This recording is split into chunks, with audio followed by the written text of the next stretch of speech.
Magandang araw po sa inyong lahat. Ang aking bidyong araling ituturo sa inyo sa Araling Panlipunan 4 ay ang relatibong lokasyon ng Pilipinas o kinalalagyan ng bansang Pilipinas. Ang kinalalagyan ng Pilipinas. Bago natin umpisahan, ay susubukan ko kayo na sagutan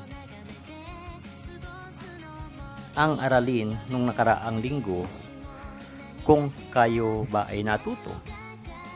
Subukan mo.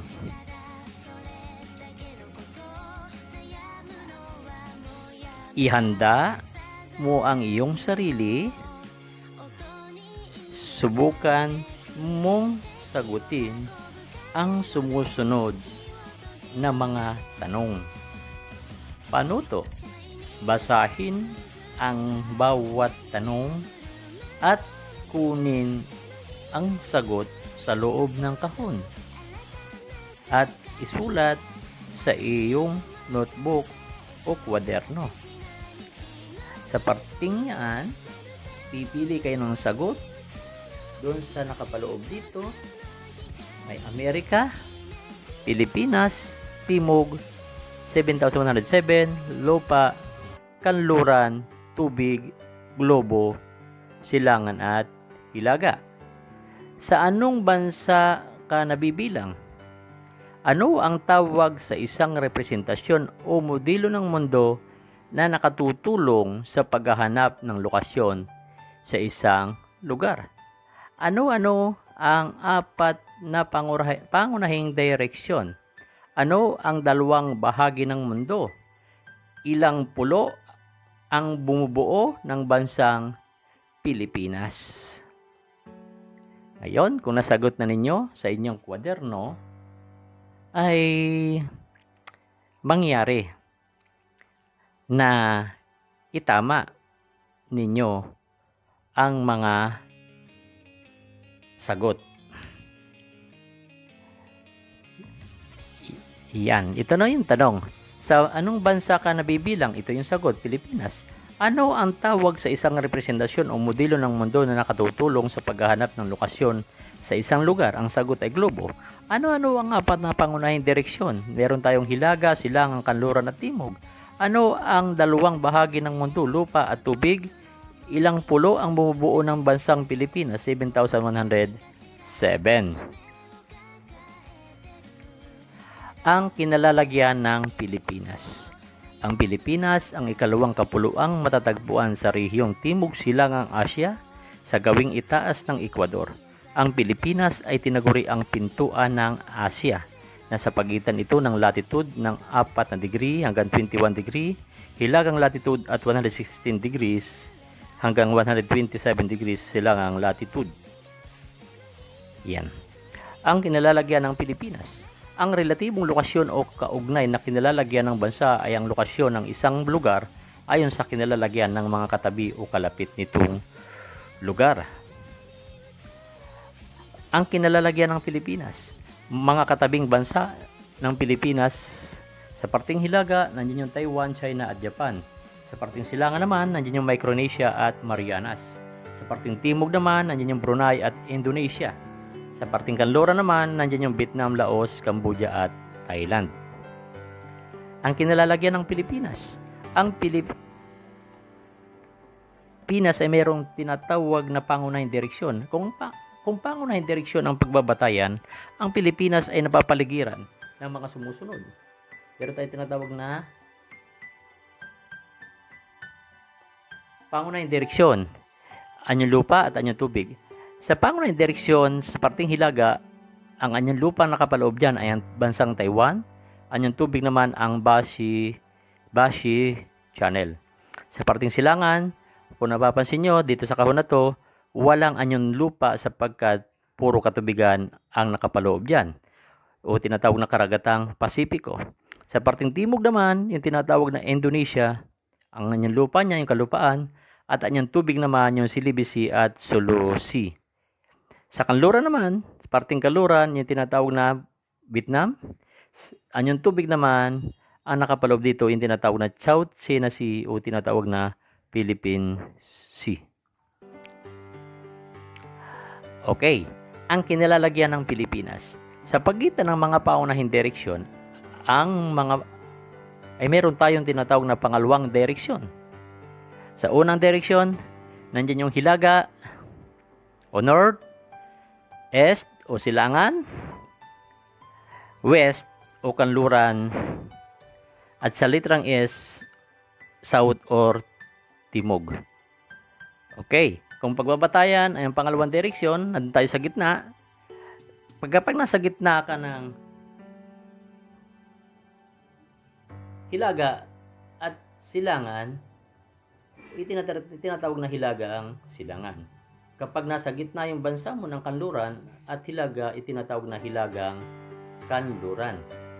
Dito naman, kapag ang bansa mo ay nasa kanluran, sa gitna ng kanluran at timog, yung tinatawag na timog kanluran. Kapag nasa timog silangan ka, nasa gitna ka ng direksyon ng silangan at timog. Ang pangalawang direksyon, ito yung nasa gitna ng unang o pangunahing direksyon.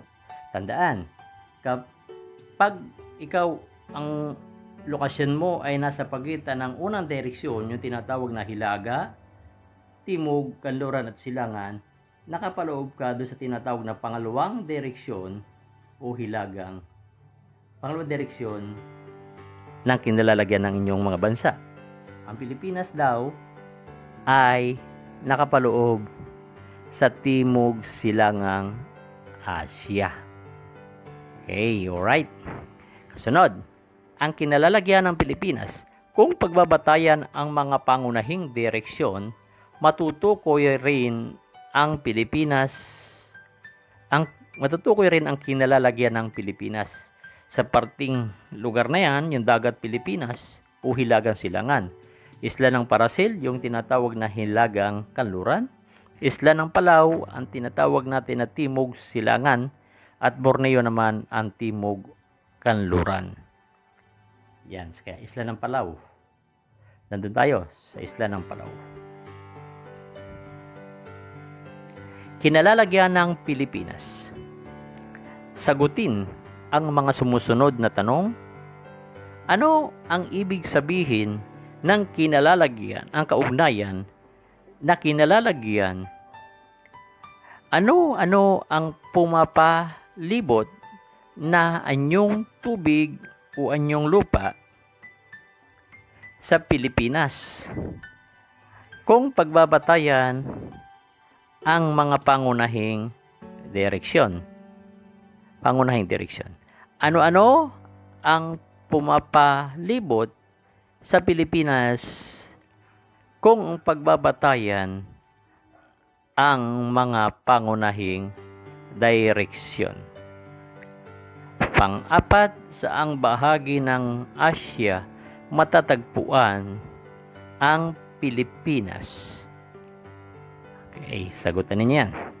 Kapag nasagutan ninyo yan, makikita naman sa bahagi ng module, sagutan at ipasa sa guro.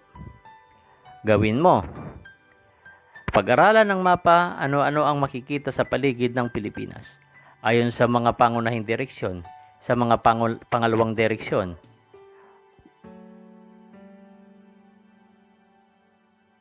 Okay.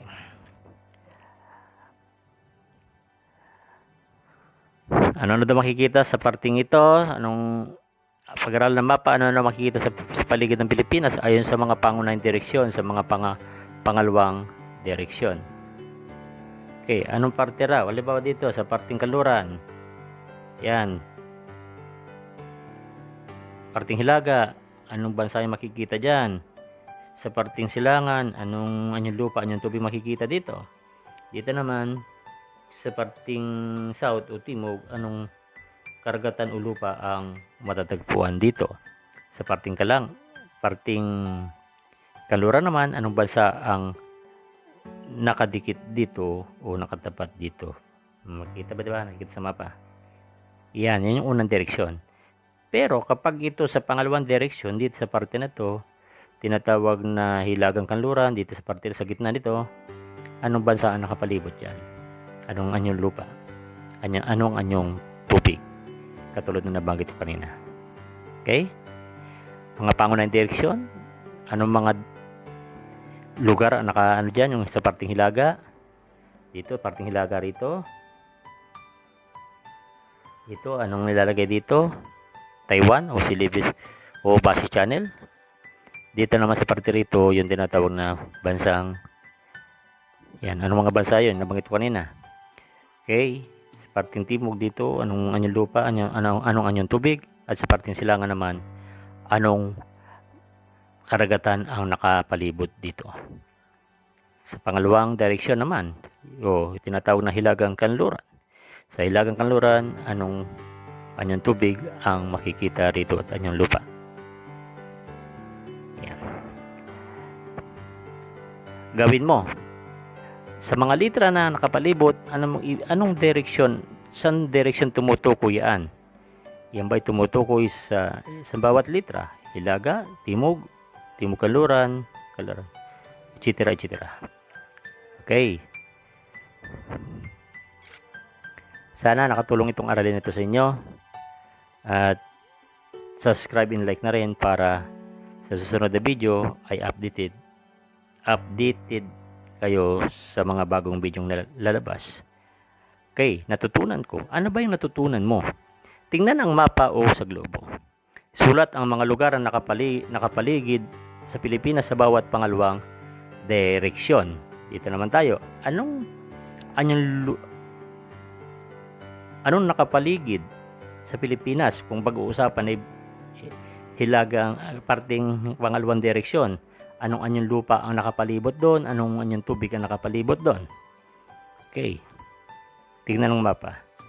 Sana ito ay nakatulong sa inyo at sana ay pagbutihin pa ang pag-aaral sapagkat ang kasaysayan o aralin panlipunan ay sinasamahan ng sipag at tiyaga sa pag-aaral.